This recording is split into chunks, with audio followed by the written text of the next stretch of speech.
Hello, and welcome to today's empowering discussion on women's self-defense and safety while traveling abroad. Together, we'll explore crucial tips, techniques, and strategies to ensure every woman feels secure and confident while exploring the world. Let's dive in. Traveling is a transformative experience, but personal safety is paramount. In this segment, we'll discuss why women's self-defense is essential, especially when navigating unfamiliar territories. That under no circumstances is the target of a crime like this to blame for what happened to them. We should be able to wear whatever we want, run wherever we want, at any time that we want, drink whatever we want, hang out with whomever we like. So we have the right, not the obligation, but the right to learn techniques that can help increase our chance of survivability in a worst case violent physical encounter. So my wife Eve is here with me today to demonstrate some tech. And in the case of an abduction, what we have to understand, rule number one, don't fight the attacker.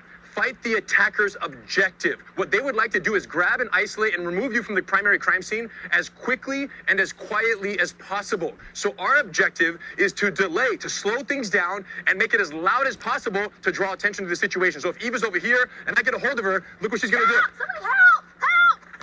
And then she's gonna pry herself out. So let's show what she did really quickly here. I grabbed her by the wrist, I'm pulling Eve. First thing is base stand. Now, interestingly, this base allows her to lean back and really delay my ability to pull her. Now, if Eve tries to hurt me and punch me in this situation, she would actually compromise her balance and potentially be taken away. So this is what I mean by don't fight the attacker, fight their objective, slow down the attack. She was drawing attention with loud screams at this point, and then she used a wrist release to pry her hand out with leverage, aka alavanca. She's able to make her exit. Now, what happens in a situation where she falls to the ground, or let's say she can't break my grip instead? So I'm pulling, she's losing her balance, she's maybe sliding. She might choose to go to the ground deliberately, introduce her feet into the situation, and now she can strike, and now she has not only better distance control, but she can strike from underneath me, further delaying the attack, increasing the chance of bystander intervention. And if the attacker starts to fear that someone's going to intervene, they're more likely to change their mind and go because they anticipated a much easier abduction than what they're getting. Finally, someone's behind, picks you up, and takes you to the car. Look, no matter what, we do not get in the car. So I'm here, I'm trying, and Eve's not going to cooperate under any circumstances. You see how she used her legs to push off the car, delaying our entry, and then once we hit the ground, she makes her exit. Empowerment begins with awareness. The journey to safety starts before you even pack your bags. Learn the importance of thoroughly researching your destination, understanding local customs, and identifying potential risks. Knowledge is your greatest ally. Now, let's delve into practical self-defense techniques every woman should know. From simple yet effective moves to escape strategies, we'll empower you with skills that can make a significant difference in challenging situations. Explore the array of personal safety devices available to women travelers. From pepper spray to personal alarms, we'll discuss how these tools can serve as valuable deterrents and provide an added layer of security. What if you get thrown in the car? After you. Rule number one, get out as quickly as possible. Someone takes you in the car, you go out the other door. You get out as quickly as possible while the car is either parked or at very low speed. But let's say you can't get out of the car. They're driving, you're in the back seat.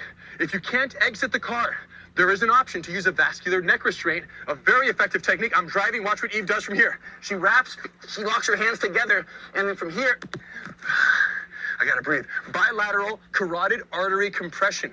Right here, she's wrapping the neck. In 6 to 10 seconds, the person will be rendered unconscious, which will then give her the chance to plan her exit and exit the vehicle from there. Yep. And he's driving. Let me explain this. This is the last resort. This is worst case scenario. There's no exit, there's no choke, there's no way to get out of this car. You might consider, Dan, at low speeds while they're driving to cause an accident. Boom. If you have an option, put your seatbelt on first, but you cause an accident hoping to draw attention to the situation. And then when the crash happens, low speeds, of course, the best, you control it as best you can, and you're going to make this decision in the moment. The point is, everything is on the table when it comes to saving your life. The rule is, you never want to be taken away from the primary crime scene where contact was made. So Eve's attempt to crash is in her attempt to prevent us from going to another location where it's going to be much harder to recover her and help her get free from that situation. All of these from the Women Empowered Gracie Jiu-Jitsu program for self-defense. All of that is available at gracieuniversity.com. So anyone who wants to learn more should definitely check it out. gracieuniversity.com, folks. Please check it out. Henner, this information is literally life-saving. I'm not being figurative. Thank you so much for your time. We really appreciate that. Thanks to your wife as well. Anytime, Dan. I appreciate you as well. Strength in numbers. discover the advantages of traveling in groups and staying vigilant to your surroundings. Learn to trust your instincts, avoid risky situations, and create a safety net wherever your adventures take you. Communication is key in any safety strategy. Uncover the importance of staying connected with loved ones, sharing your itinerary, and having emergency plans in place. We'll discuss essential apps and tools for real-time communication. Your choice of accommodation plays a vital role in your safety. Learn how to assess the security of lodgings, implement room safety measures, and ensure a secure night's sleep during your travels. Discover the significance of tapping into local support networks. From embassy contacts to women's travel groups, we'll guide you on how to connect with resources that can provide assistance and guidance when needed. Building confidence is integral to women's self-defense. Join us as we explore the benefits of self-defense training programs, empowering women with the skills and mindset needed to navigate the world confidently. Real stories from women who have mastered the art of self-defense while traveling. Their experiences, challenges, and triumphs will inspire and provide practical insights for women seeking to enhance their safety measures abroad. As we conclude our exploration of women's self-defense and safety while traveling abroad, I hope you feel empowered with knowledge and strategies to embark on your journeys confidently. Remember, your safety is a priority, and every woman deserves to explore the world fearlessly. Stay safe, stay empowered. Boom, straight up against the wall, stranglehold with all of my fingers wrapped around her neck. She needs to know how to get out of this. The first part of the technique is to tighten her neck by bringing the shoulders up, chin down. This makes less neck for me to choke, right? So this is a good start. The second thing is she's gonna take what we call a monkey grip, which means a thumbless grip, and she's gonna hook underneath one and over the other. This really secures my arm. If she uses her thumb here, it's a lot easier for me to go into the opening and escape. If she pulls it to her chest here, I'm not going anywhere. Now she breaks back and pulls. And what she's looking for is one individual finger. The idea is to hold that finger tightly and pull it down until the finger breaks. One more time. So here she holds tight with a monkey grip, reaches over the top, rakes whatever finger, and breaks. It doesn't matter if she gets the middle finger, pointer finger, pinky finger, they all hurt the same as far as I'm concerned. So this is a must-know technique. Last time. Here, boom, holds it, pulls back, and finishes. Let's discuss the crucial rules and potential dangers associated with bringing guns to airports, both in the United States and abroad. It's essential to understand and adhere to these regulations to ensure the safety of all travelers and airport personnel. In the United States, the Transportation Security Administration, TSA, strictly regulates the transportation of firearms on commercial flights. If you plan to travel with a firearm, it must be unloaded, locked in a hard-sided container, and declared at the airline check-in counter. Ammunition must also be packed separately in its original box or a secure container.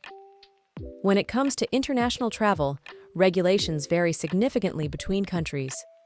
It's imperative to thoroughly research and understand the specific rules of your destination regarding firearms. Many countries have stringent laws, and bringing a firearm without proper authorization can lead to serious legal consequences, including arrest and imprisonment. Now, let's delve into the potential dangers and consequences associated with attempting to bring guns into airports. Firstly, it poses a significant risk to the safety of fellow passengers and airport staff. Firearms are strictly prohibited in the secure areas of airports for obvious security reasons. Attempting to bring a gun through airport security can result in severe legal repercussions. TSA and international authorities take these incidents very seriously, leading to arrest, fines, and potential imprisonment. The consequences can extend beyond legal issues, impacting your ability to travel in the future and tarnishing your reputation.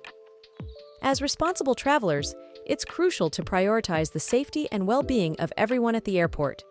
Familiarize yourself with the specific rules and regulations, both in the United States and your destination country. Remember, ignorance of these rules is not an excuse. Let's all contribute to creating a safe and secure environment for air travel. Thank you for tuning in, and safe travels. I wanna